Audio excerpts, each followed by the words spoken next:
orang-orang yang sangat dicintai oleh Rasulullah dan termasuk orang-orang yang membela, membantu dakwah Rasulullah menghadapi tiang-tiang Quraisy.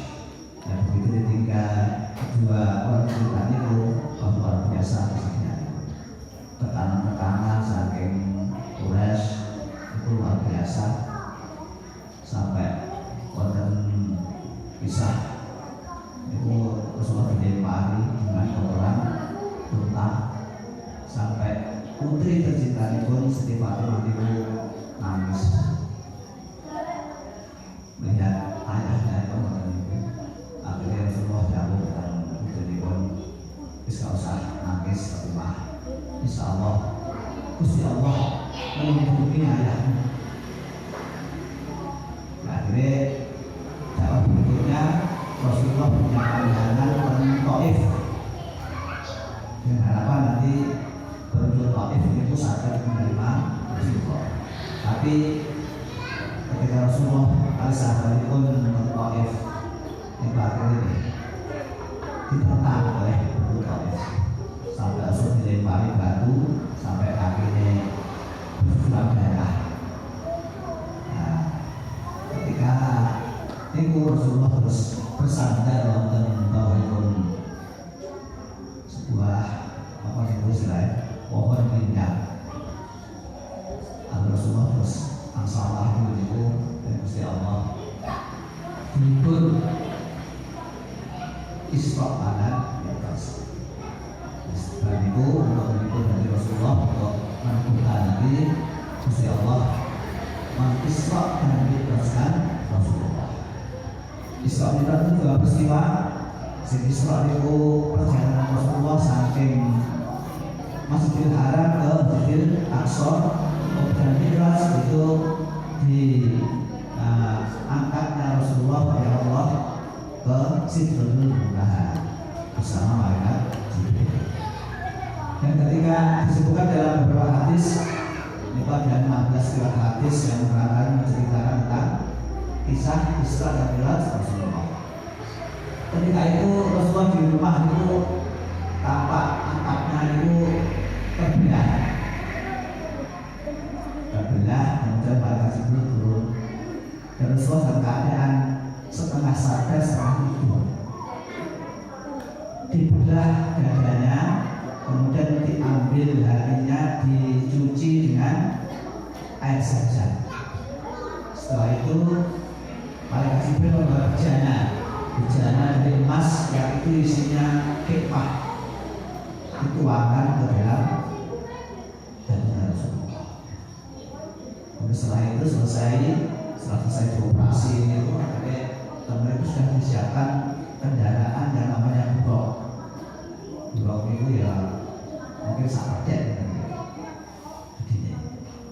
Nah itu berwarna putih, kemudian Rasulullah dan Jibril naik buruk menuju Baitul Maqdis ke Palestina.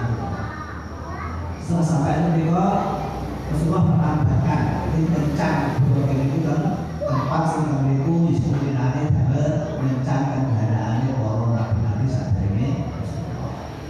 Kemudian Rasulullah sholat 2 rakaat, kemudian Rasulullah juga ngimami dapat para nabi dan rasul di Baitul Maqdis.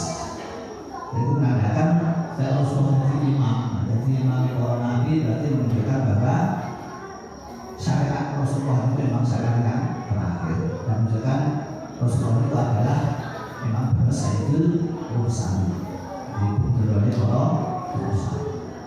Setelah selesai, kemudian Rasulullah diangkat naik sampai langit nomor 1, 2, 3 sampai 7.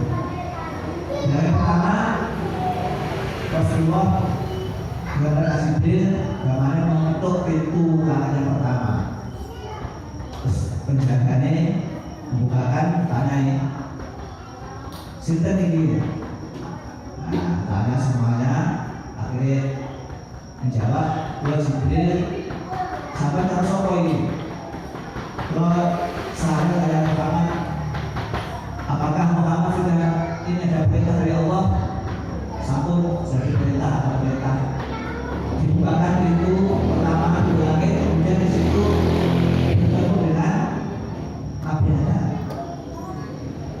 Nabi Adam situ duduk di kanan kirinya ada bayangan-bayangan hitam.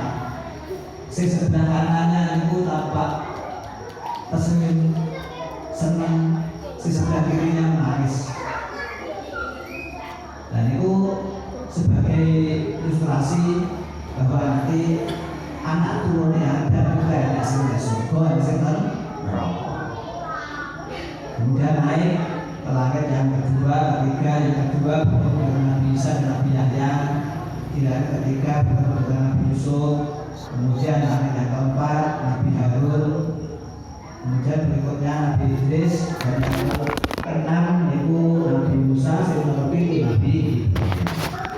Setelah itu sampai ke Sidratul Muntaha.